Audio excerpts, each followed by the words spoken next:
Hi, good morning. It's Paul here from Body Logic. What we're going to do today is we're going to have a look at sitting position and the two extremes of sitting position which can cause you problems around your hips, creating overactivity or tightness which can create problems in how you move. So actually how you sit will affect how you run, how you move, how you lift, and everything else that you do on a day-to-day basis. So it's super important that you understand where you should be and possibly where we tend to drift into.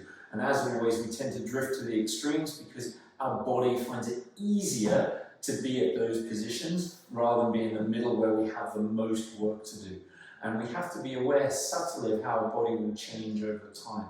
So the first position I want to look at is, and more commonly seen in females, is the overactive hip flexor. So the front of the hip is overactive and it pulls you up into a increased lordosis in your spine, and you can see my hip is tilted forward. So there's sort of normal, and you can see I've come right forward. So if you sit on a chair and pull yourself forwards into that position, you feel, almost feels like I'm getting up to go. I'm off my sitting bones and I'm almost ready to stand up. I'm in that sort of forward position, the weight kind of coming through the middle of my thigh.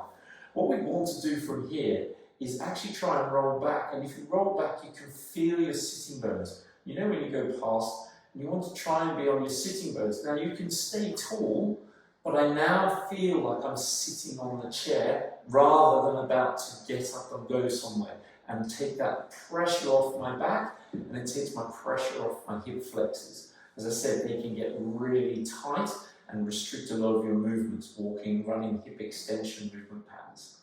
The other extreme is going the other way. It's quite simple. We rock back, we slouch in the chair. In actual fact, what we tend to do is people will sit in this sort of position. So I'm sitting forwards in the chair and I've rolled back into a posterior pelvic tilt. My glutes are now in a short position and will tighten, okay? And I'm potentially putting more pressure into my low back as a result of being in this position.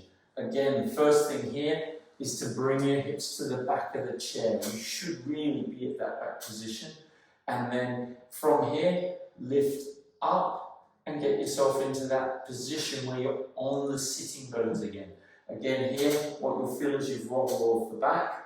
Okay, it feels comfortable, it's nice and easy. I'm not having to do any work to sit here, but I'm not in a good position. I'm putting a lot of pressure and shortening those glutes again.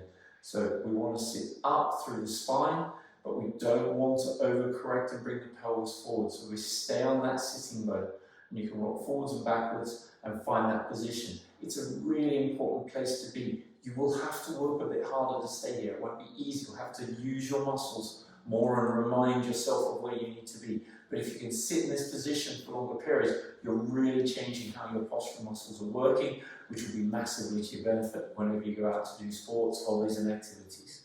Hope that helps. I'll see you soon.